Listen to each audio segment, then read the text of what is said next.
Bienvenidos a la mesa de entrevista de Matices. Saúl, buenas noches. Buenas noches, Karen. Bueno, hoy nos planteamos esta pregunta general: ¿cómo elegir a un buen fiscal general para El Salvador? Y es que el pasado mes de octubre la Asamblea Legislativa abrió la convocatoria para aspirantes a ocupar el cargo de fiscal general de la República. 33 candidatos se presentaron a la convocatoria, entre ellos el actual fiscal Douglas Meléndez, que busca la reelección y cuyo periodo terminará en enero de 2019. La Fiscalía General de la República es la principal institución encargada de investigar y perseguir los delitos en el país. La Constitución señala, Karen, que el fiscal debe ser electo por mayoría calificada, es decir, 56 votos de la Asamblea Legislativa. Sin embargo, la normativa salvadoreña ha sido señalada de no precisar el perfil de este elegido. Bueno, y esta elección y las críticas al proceso ocurren cuando el ex fiscal Luis Martínez, que estuvo en el cargo del año 2012 al 2015, está siendo justamente procesado judicialmente por corrupción y acusado de aprovecharse de su cargo para manipular investigaciones. Y hoy abordamos los desafíos para la elección del nuevo fiscal con la directora ejecutiva de la Fundación para el Debido Proceso, Katia Salazar, que recientemente ha llegado a El Salvador desde Washington, D.C. Bienvenida, Katia. Muchas gracias. Gracias por la invitación. Katia, queremos iniciar esta entrevista conociendo por qué el interés de la Fundación en investigar cómo elegir a un fiscal general en El Salvador. Sabemos que, además de El Salvador, también hacen ese tipo de trabajo en otros países de América Latina, pero ¿cómo entender, digamos, su función? ¿Por qué sería relevante hacer ese trabajo de cara a elegir a un buen fiscal? Muchas gracias. A ver, mira, primero para poner nuestro papel en contexto, somos una organización no gubernamental que tiene su sede en la ciudad de Washington. Fue creada ahí por los ex miembros de la Comisión de la Verdad de El Salvador, por cierto, de ahí nuestro vínculo con este país, pero en realidad trabajamos en toda la región. Y el tema que está en nuestro ADN es el tema de la independencia judicial, del papel de las cortes, de los tribunales y de las fiscalías, por supuesto, no solamente en la resolución de delitos o en la resolución de controversias, sino en la protección de los derechos fundamentales de los ciudadanos, ¿no? Como todos sabemos, los sistemas de justicia son el tercer poder, digamos, que se supone que tendría que funcionar como de árbitro entre los poderes políticos, ¿no? Y defender a la ciudadanía. Entonces, estos temas de independencia judicial o el tema de independencia judicial está en nuestro ADN desde el surgimiento de la organización, ¿no? Y lo trabajamos a nivel regional.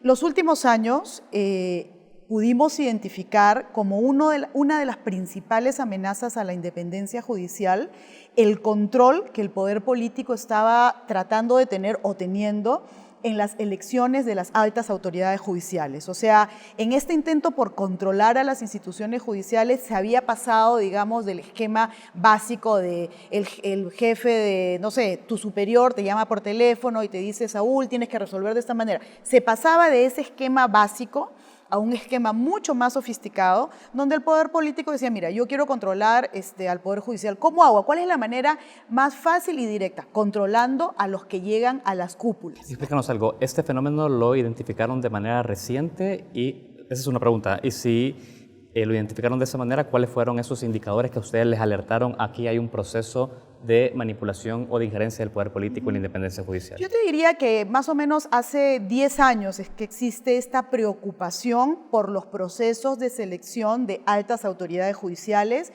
porque, reitero, identificamos que esa se había convertido en la vía más directa para controlar las instituciones de justicia por parte del poder político. ¿Y cómo nos dimos cuenta? Bueno, primero por los hechos, o sea, cuando conocías algún escándalo de corrupción, algún escándalo de, digamos, decisiones parcializadas, beneficios, y hurgabas un poquito, te dabas cuenta que el origen del problema, o sea, que lo que tú estabas viendo era el síntoma, pero que el origen del problema era por qué qué esa persona, por qué ese señor o por qué esa señora llegó a este alto cargo a pesar de no tener ni el perfil, ni la idoneidad, ni las capacidades. Entonces fuimos atando cabos y fuimos descubriendo que los procesos de, digamos, control de la judicatura se habían sofisticado e iban por ahí. Bien. Ahora, Katia, hablemos del caso salvadoreño, y es que la Fundación para el Debido Proceso ha publicado un informe en el que justamente observan y hacen algunas recomendaciones sobre el proceso de elección del fiscal general de nuestro país. Además, presentan este panorama. Dicen, el fiscal electo va a tener que asumir una deuda histórica contra la impunidad, va a tener que combatir la corrupción transversal en nuestro país. Señalan también que el nuevo fiscal tendrá que, además, combatir la violencia de género, la criminalización contra la mujer y, por supuesto, el abuso de fuerza que hoy se atribuye a algunos agentes del Estado. ¿Cuáles son los principales desafíos que identifican que tiene nuestro país para elegir a un buen fiscal, entonces? Sí, por supuesto. A ver, mira, primero, para empezar este punto, quiero decir que en El Salvador el mecanismo de selección del fiscal general y en general de las principales autoridades de segundo grado son mecanismos políticos, netamente políticos. Es la Asamblea Legislativa la que los elige y los contrapesos son prácticamente nulos, a diferencia de otros países donde la elección de las altas autoridades judiciales la realiza un órgano aparte, independiente y preparado para la selección de altas autoridades judiciales, o donde hay mecanismos políticos, pero muy balanceados por medidas de transparencia o participación ciudadana. Pongamos un ejemplo, digamos, así como obvio y reciente, ¿no? No vamos a entrar a discutir el proceso de selección de jueces de la Corte Suprema de Estados Unidos, pero solamente como ha estado mucho en la prensa, en otro momento conversaremos de eso, era interesante, o sea, ahí ese es el ejemplo claro, ¿no? El presidente del país nomina, ya, el Senado confirma, pero entre una y otra medida hay una apertura total a los antecedentes de la persona. La persona va al Senado, hay entrevistas. En este último caso, como ustedes bien saben, llamaron a una persona que tenía una denuncia contra él por violencia sexual. O sea, se abre, pero eso era quizás lo más mediático. Se abrió la caja de Pandora y te enteras de todo. Acá no te enteras, o sea, y respondiendo rápidamente a tu pregunta, el proceso de designación del fiscal general en El Salvador, netamente político, Asamblea General y prácticamente cero regulación de este proceso, inexistencia de un perfil previo, o sea, casi cero contrapesos. Entonces, vamos al detalle. Hablando de ese proceso, que es un proceso político, un proceso donde se hace una elección política, Katia, ¿cuáles son los eslabones, ya profundizando en él, cuáles son los eslabones más críticos que también la ciudadanía debería de estar observando? A ver, en primer lugar, Karen, es necesario que la Asamblea Legislativa tenga un perfil previo, predeterminado de lo que está buscando. Yo entiendo que las entrevistas a los candidatos ya empezaron, pero no sé qué le están preguntando porque no se sabe qué están buscando. O sea, yo no abro una convocatoria en mi oficina y entrevisto primero a la persona y después hago la descripción del trabajo que tengo. Entonces, yo no sé exactamente qué está buscando la Asamblea. Claro, un fiscal general, pero un fiscal general ¿para qué? ¿Cuáles son los principales desafíos en El Salvador hoy?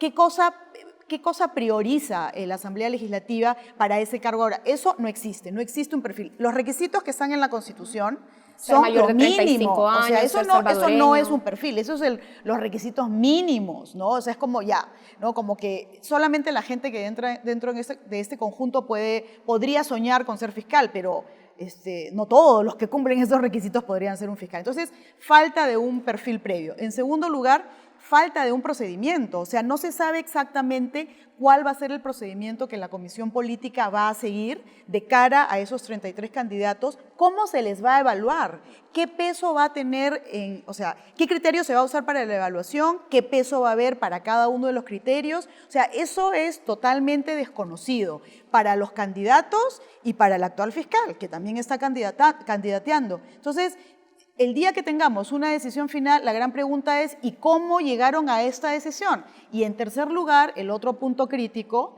es la falta de una formalización en la posibilidad que la sociedad civil participe, ¿no? En otros países es posible que la sociedad presente cuestionamientos, preguntas. Acá, cero. Katia, cuando tú identificas estos vacíos que tiene el proceso de elección del fiscal general y sobre todo mencionas de la poca transparencia y el conocimiento respecto a qué se busca, cuál es el perfil idóneo para esto, la participación de la sociedad civil.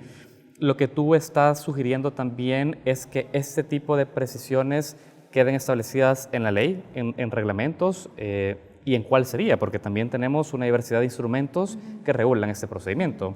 Un reglamento interior de la Asamblea Legislativa, una ley orgánica de la Fiscalía. ¿Qué tipo de ley es la que se modifica para precisar eso? Yo, la verdad, creo que también todo depende de la realidad de cada país, de las dinámicas políticas de cada país, porque cada país es diferente. A mí me parece que en el caso salvadoreño es importante que la Asamblea Legislativa se plantee la preparación, elaboración de una ley para la elección de funcionarios de segundo grado, que establezca pues, ciertos procedimientos estándar para esta elección y que no sea que cada proceso de elección hay un procedimiento ad hoc que se crea, donde evidentemente, pero hay que ser claros, la Asamblea Legislativa es el órgano, digamos, político del gobierno, donde los intereses que priman ahí son políticos. Es lo que pasa, no en El Salvador, en todo el mundo. Entonces, contrapesos, eso es lo que se necesita. Ahora, y te pregunto en dónde lo precisamos en la ley, porque la Constitución ya establece que la vía para poder elegir a un fiscal es a través de una mayoría calificada en la Asamblea Legislativa. Entonces, ese es el diseño institucional salvadoreño. Y entonces tú dices, es una entidad altamente politizada el procedimiento, pero ¿y cómo no serlo si quien tiene que ser electo o reelecto depende de hacer correlaciones en la Asamblea Legislativa, depende de cómo le agrada al político para que le vuelva a dar un voto de confianza o se lo dé originalmente para ser electo? Mira, ¿Cómo se corrige eso? Por supuesto, y no quiero aparentar ser que no me entero, que digamos que creo que todo es un mundo maravilloso y que los fiscales en el mundo se eligen solamente por sus méritos, pero teniendo en cuenta que la decisión final la toma un órgano político por razones políticas, lo que hay que hacer es que el pool de gente, el grupo de gente sobre la cual se va a elegir sea buena, sea idónea. Ahí ya estás disminuyendo las posibilidades o respondiendo al factor netamente político. El fiscal de El Salvador y de cualquier país del mundo es también un actor político. Yo no voy a decir, no estoy planteando que el fiscal general de El Salvador o el de México o el de Perú son angelitos que solamente se guían por la ley. Son actores políticos, pero no de la política partidaria, de la política en el sentido de yo estoy aquí no solamente para perseguir el delito, sino para hacer que este país avance. A ver, ¿cuáles son los principales problemas en este país en términos de crímenes? ¿Cuáles debería priorizar y por qué? Entonces, lo que quiero decir es que frente a esa decisión netamente política que toma la Asamblea, tiene que haber un procedimiento que te establezca parámetros, tiene que haber, digamos, mecanismos para que esa lista de los que lleguen, el shortlist o como se llame aquí, que sea de gente idónea. ¿No? Entonces, bueno, si van a tomar una decisión política, que la tomen, pero en base a gente idónea, no en base a quien se le ocurrió postular, pues. Katia, ahora tenemos que hacer una pausa, pero antes me gustaría que esto quede sobre la mesa. A ver, ya tenemos un proceso en marcha, es decir, y como Saúl lo decía, ya este proceso que está en marcha responde al diseño institucional donde la negociación que se suele hacer y el proceso de elección está altamente politizado en la Asamblea Legislativa. Ahora mismo, ¿qué tenemos que observar los ciudadanos para garantizar que ese fiscal que resulte electo no dependerá de una simple negociación o correlación política? Ahora sí, estoy tratando de... Esto recojo lo que tú mencionaste hace un segundo, Saúl, y entiendo tu punto. Ya estamos en mitad del proceso. ¿Qué podemos hacer? Bueno, primero, la verdad, mejor es tarde que nunca, pero que la Comisión Política establezca el procedimiento que se va a seguir y cómo se va a evaluar a la gente. Ya, los están entrevistando, pero ¿qué se va a evaluar? ¿Qué es lo que se va a analizar? Es un ejercicio, no es sencillo, pero hay que hacerlo. En segundo lugar, yo trataría de mejorar la calidad de las entrevistas. Yo he escuchado algunas de las preguntas que se hacen, son muy básicas. Yo creo que son preguntas que no te permiten conocer realmente a los candidatos. ¿Tú qué opinas del órgano judicial? Hay que hacer preguntas polémicas que te permitan conocer cómo piensa el candidato y cómo puede responder a situaciones polémicas. Y en tercer...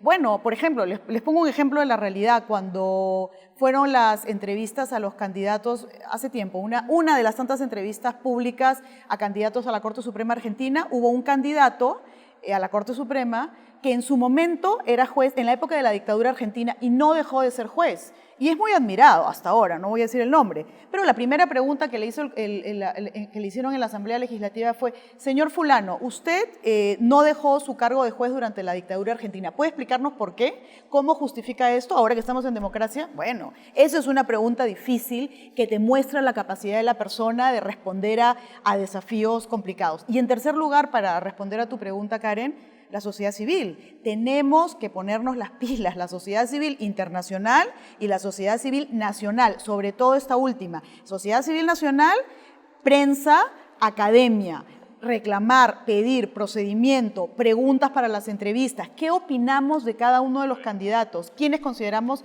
que sí pasan que sí cumplen el perfil? Katy, tenemos que hacer la primera pausa de la entrevista y enseguida volvemos con esta discusión. Continuamos en la entrevista en Matices. Hoy nos preguntamos cómo elegir a un buen fiscal general en El Salvador, Karen, y también lo que implica fortalecer esa institución en un contexto como el salvadoreño y también en el contexto del Triángulo Norte Centroamericano. Nuestra invitada es Katia Salazar, directora ejecutiva de la Fundación para el Debido Proceso. Katia, tú ya precisabas sobre estos vacíos que tiene el procedimiento de elección de fiscal en El Salvador. Queremos preguntarte algo, porque el caso salvadoreño también permite la posibilidad al fiscal actual de reelegirse y ser un candidateable, digamos en esos términos, para la asamblea que elige un nuevo fiscal en el país. ¿Tú ves conveniente que se reelija un fiscal? ¿Es recomendable eso dentro de los estándares internacionales? Mira, es un poco polémico, la verdad. Lo cierto es que en muchos países de la región la reelección está prohibida, ¿ya? Aunque tengo que decir que en esos países también el plazo, el tiempo en el puesto es mucho más largo que el que hay en El Salvador. Yo no lo censuraría per se, aunque los estándares internacionales recomiendan, digamos, repensarse esta posibilidad de reelección. Yo personalmente pienso que si existen contrapesos, si la persona que quiere acceder nuevamente al cargo se somete al procedimiento de evaluación similar al que se van a someter el resto de candidatos, está bien. Pero precísanos por qué dentro de las recomendaciones internacionales no se sugiere que un fiscal sea reelecto. ¿Por qué? ¿Cuáles serían las amenazas de esto? Bueno, porque, digamos, si tú sabes que vas a poder ser reelecto en 3 años, por ejemplo, no sería extraño pensar que este funcionario, en este caso el fiscal general, digamos, va a comportar de tal manera que no saque ronchas, como se dice, que no incomode a funcionarios porque quiere la reelección, ¿no? Se puede pensar que una persona que sabe que se acaba su mandato y no va a ir a la reelección, bueno, hace todo lo que quiere hacer, pero si tu trabajo, ¿no? Si la continuidad en tu trabajo depende de cómo te portas, puede ser un disuasivo de hacer las cosas correctamente. Ahora, este tema es particularmente interesante porque en el caso salvadoreño, por ejemplo, el presidente de la Asamblea Legislativa, Norman Quijano, que es presidente de la Comisión Política. Exactamente, que es presidente de la Comisión Política, ya ha dicho, bueno, yo apoyaría, a carácter personal ahora, pero yo apoyaría al actual fiscal Douglas Meléndez en su reelección porque ha hecho un buen trabajo. Entonces, parece que ese buen trabajo que se ha presentado da como este visto bueno de los diputados pensando vale la pena que continúe con el trabajo que ha hecho, y este es el argumento que presentan los diputados. Claro. El problema es, Karen, es que el fiscal ha hecho un buen trabajo, ¿se basa en qué? En los casos mediáticos que están conocidos en la prensa, que yo lo felicito, por supuesto, o se basa en un análisis objetivo, con indicadores concretos, ¿no? Si yo fuera postulante a fiscal general, si yo me hubiera presentado, no, imposible porque no soy salvadoreña, pero digo, si yo me hubiera presentado, a mí me gustaría decir en qué se basa el presidente de la Asamblea Legislativa, ¿no? Para decir que ha hecho el fiscal actual un buen trabajo, porque yo quisiera saber cuáles son los criterios, porque de pronto yo considero que yo también he hecho un buen trabajo y tengo buenos antecedentes y puedo acceder a ese puesto. Ayúdanos a comprender y también a poder diseñar de alguna manera en este momento cómo poderle dar seguimiento al buen desempeño de un fiscal, porque lo que dice Karen no es menor teniendo en cuenta que la correlación de partidos vinculados a Arena, de cual forma parte el presidente de la Asamblea Legislativa, tiene ahora la posibilidad de poder proponer a quien reelegirse como fiscal. ¿Qué nos toca ahora? ¿Cómo podemos elegir si Douglas Meléndez hizo un buen trabajo, Katia? ¿Cómo podemos saber eso?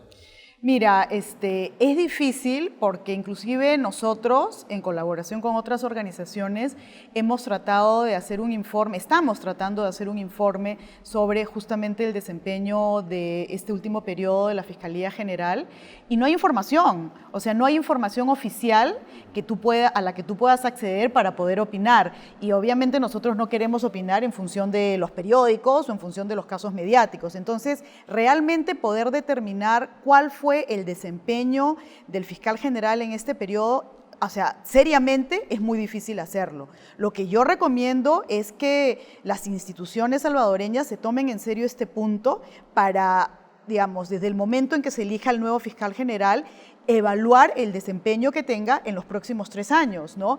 Diseñando mecanismos de evaluación, de seguimiento, de monitoreo del desempeño del fiscal y de la fiscalía, pero también de los niveles de autonomía.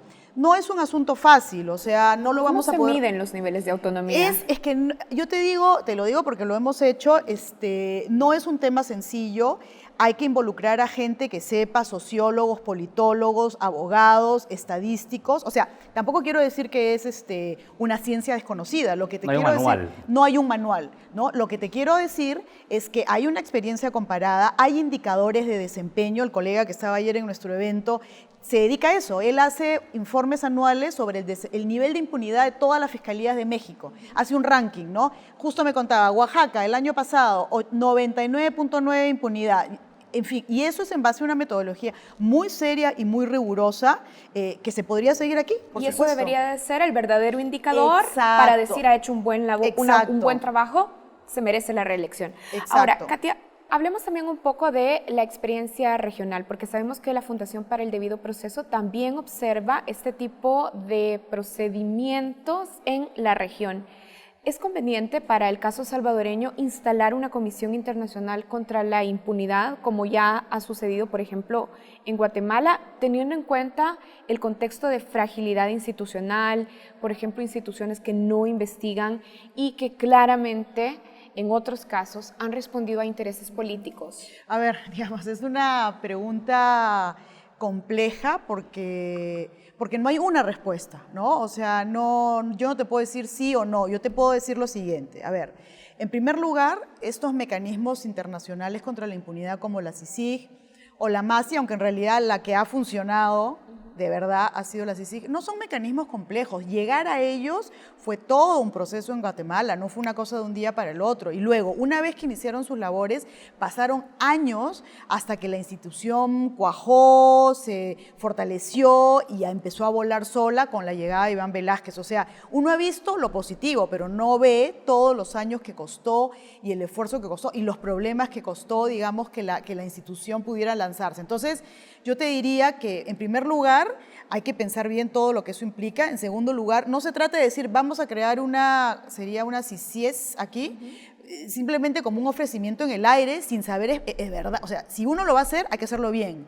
Y esto implica tener el apoyo total del gobierno, en los diferentes poderes del gobierno, el apoyo total de la Fiscalía. Si uno va a crear una cosa así, para darle 2 poderes y nada más, mejor que no lo haga. O sea, esa sería mi primera sugerencia, ¿no? Miremos la MASI en Honduras no tiene muchos dientes. O sea, la verdad, crear una cosa para que la gente caliente el asiento, yo preferiría que no la cree. Si lo hace, sería una posibilidad muy interesante de impulsar en El Salvador estas investigaciones de macrocriminalidad organizada, pero reitero, tienes que tener al resto de instituciones, tienes que comprometer el apoyo del resto de instituciones para que esto funcione. ¿Y cómo recomienda el diseño de estas figuras? Pregunto esto porque muchos de los políticos, cuando se refieren al tema, e incluso otros actores como la empresa privada en El Salvador, han observado o han criticado que este tipo de instancia internacional disminuiría la soberanía de las instituciones salvadoreñas. ¿Cómo debe armonizarse entonces la existencia de este tipo de mecanismo, por ejemplo, con la Fiscalía salvadoreña?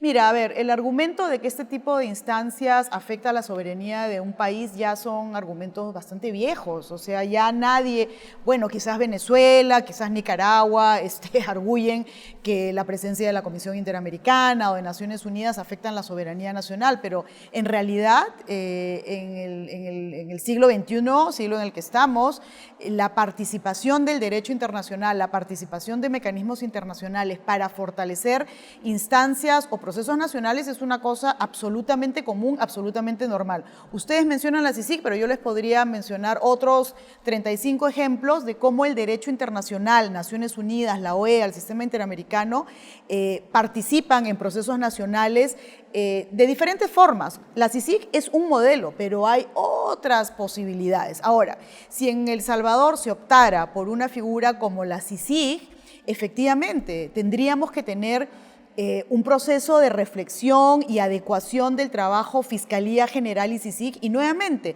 la posibilidad de ese trabajo conjunto, porque reitero, si van a crear una institución así y no darle las facultades de trabajar conjuntamente a la Fiscalía o no obligar a la Fiscalía a trabajar con esa instancia, no vale la pena y solo se quedaría en una medida populista, pues. Katia, esta pregunta también la hacemos porque Guatemala, a través de la CICIG, ha hecho su esfuerzo. En el caso de Honduras, bueno, tú ya mencionas que sigue sin tener como esos dientes necesarios, sí. Pero nos anclamos en el contexto del Triángulo Norte Centroamericano, una región caracterizada por altos índices delincuenciales, particularmente de asesinatos, y también por casos de corrupción relevantes que deterioran la confianza de las instituciones y demás.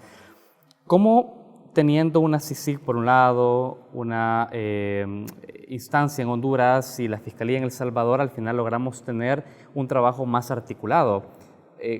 Creando una Comisión Internacional contra la Impunidad salvadoreña, ¿permitiría tener una mayor facilidad de comunicación con Guatemala o no necesariamente tiene que ser así? ¿Cómo se establece esa relación más articulada? A ver, reitero, ¿no? Yo creo que la posibilidad de un mecanismo internacional que fortalezca las instancias nacionales y la persecución penal a nivel nacional no debe ser visto como la varita mágica que va a solucionarlo todo, ¿ok?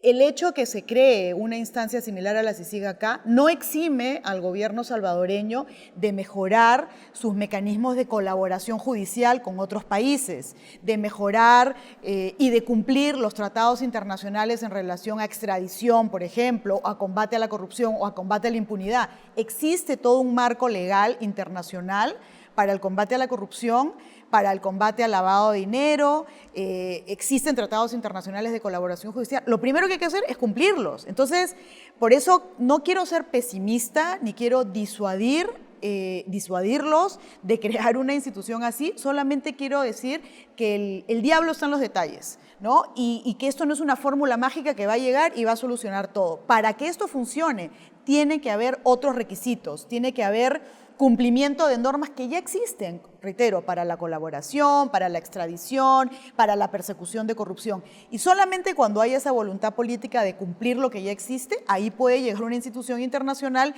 y trabajar, digamos, con cierta comodidad, si es que se puede hablar de comodidad en cosas muy serias. Bien, Katia, en la primera parte de la entrevista, cuando hablábamos de en qué elementos hay que fortalecer el proceso de elección de fiscal general de la República, mencionaba que es importante que participe la sociedad civil en el proceso de balances de poder. Pero ya en la elección que acabamos de tener, la elección de magistrados para la Corte Suprema de Justicia, la sociedad civil, por ejemplo, incluso la sociedad civil internacional, participó observando los perfiles de los candidatos. Y aún así, ahora que terminó el proceso, parece que no quedan certezas absolutas sobre si realmente elegimos, bueno, nuestros diputados, a los mejores magistrados. ¿Qué experiencias hay en la región o fuera de ella sobre cómo la sociedad civil puede participar efectivamente del proceso? Bueno, diversas, ¿ya? Y quiero decir que, digamos, las organizaciones más sólidas de la región latinoamericana en materia de Estado de Derecho y derechos humanos son aquellas que, como parte de su trabajo, tienen el monitoreo de las instituciones de justicia y el monitoreo de los procesos de selección. Todo depende del país, pero creo que, digamos, es necesario que las organizaciones cuenten con especialistas técnicos que analicen el procedimiento que cada país tiene de selección de sus altas autoridades judiciales. Entenderlo, por un lado, es fundamental. Difundir sus carencias y sus debilidades es fundamental. Pero por otro lado, también es importante que ya sea las organizaciones tengan en sus propias instituciones periodistas o que trabajen en colaboración con el periodismo de investigación para difundir información fáctica sobre los antecedentes de los candidatos a estas altas cortes. Eso es fundamental. ¿Por qué? Por lo que conversábamos hace un rato, Saúl, por esta realidad que vive actualmente la región, donde el crimen organizado o las estructuras criminales complejas se han metido en nuestras instituciones de justicia, las necesitan para poder garantizar su impunidad, ¿me entiendes? Entonces, esos son, digamos, ya otro nivel de criminalidad que un abogado no puede investigar y nosotros necesitamos a los periodistas. Entonces, eso también es otra fórmula que yo he visto los últimos años que me parece muy interesante, la combinación del trabajo de litigio con el trabajo de investigación periodística a profundidad para destapar todas estas, digamos, irregularidades en los antecedentes de los candidatos. Katia, tenemos que cerrar esta entrevista, pero no queremos que concluya sin conocer tu opinión respecto al proceso de elección de los magistrados a la Corte Suprema de Justicia que recientemente ha tenido lugar en El Salvador. Y te lo preguntamos porque la Fundación participó de manera muy activa a través de la visita de un panel independiente que vino a evaluar el perfil de los candidatos dentro de las listas del CNJ y de FEDAES. Y una de las cosas que decía es que habían perfiles que no debían ser tomados en cuenta en el siguiente proceso porque no contaban con moralidad ni competencia notoria, como es el caso de Sonia Cortés de Madrid, y finalmente ya fue electa como una magistrada suplente. ¿Cómo evalúas todo lo que ocurrió y precisamente la consumación de la elección de sus magistrados? ¿Cómo lo ves? A ver, no voy a mencionar a personas en concreto, lo que quiero decir es que este ejercicio, en primer lugar, este ejercicio de un panel independiente de personas expertas, de reconocida trayectoria, no es una experiencia nueva, ya se viene llevando a cabo en diferentes países de la región y hasta a nivel internacional. También estamos promoviendo desde hace años un panel de expertos independientes que evalúa, aparte, a los candidatos que los países nominan para la Comisión Interamericana y la Corte Interamericana de Derechos Humanos. ¿Por qué? Porque también en ese espacio la pugna de poder y los intereses están ahí. Entonces, en primer lugar, esta experiencia del panel, nosotros decidimos promoverla en El Salvador para que sirva como un contrapeso a esto que nosotros veíamos como un procedimiento absolutamente politizado y además donde los contrapesos eran muy débiles, ¿no? Donde los mecanismos y los procedimientos de selección, ya sea en el Consejo Nacional de la Judicatura o en FEDAES, tenían una serie de debilidades y cuestionamientos. Y lo que hizo este panel fue entrar a profundidad, analizar cada uno de estos mecanismos, los baremos, le llaman ustedes, ¿no? Analizarlos y evaluar a los candidatos en función de esos baremos y tener ellos su propia evaluación.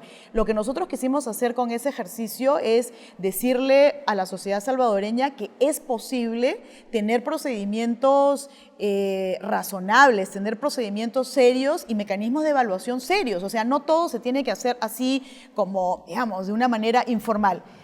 ¿Qué cosa creo?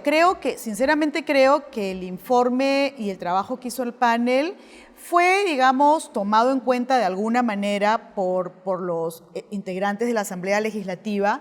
Yo no quiero recoger, o sea, yo no he leído, o sea, mejor dicho, yo no he hecho una evaluación personal, pero entiendo que las personas que han llegado no estaban en los primeros puestos, pero tampoco estaban en los últimos, ¿no? Entonces, me imagino que ahí ha habido una discusión política interesante tomando en cuenta las diferentes posiciones. Nuestro papel como DPLF no era, como conversábamos hace un rato, venir a El Salvador a hablar con la Comisión Política. Nuestro papel era difundir elementos técnicos para que los encargados de decidir los tomen en cuenta. Y en este caso, crear una iniciativa que pudiera colaborar con los que toman las decisiones. Yo creo que algo sirvió, creo que se ha tomado en cuenta de alguna manera, pero para mí lo más importante es que acá se apropien de estos mecanismos y de estas iniciativas. Y ojalá que en el siguiente proceso de elección se cree un nuevo panel independiente que evalúe a los expertos de forma independiente por sociedad civil, creado solamente por organizaciones nacionales. Excelente.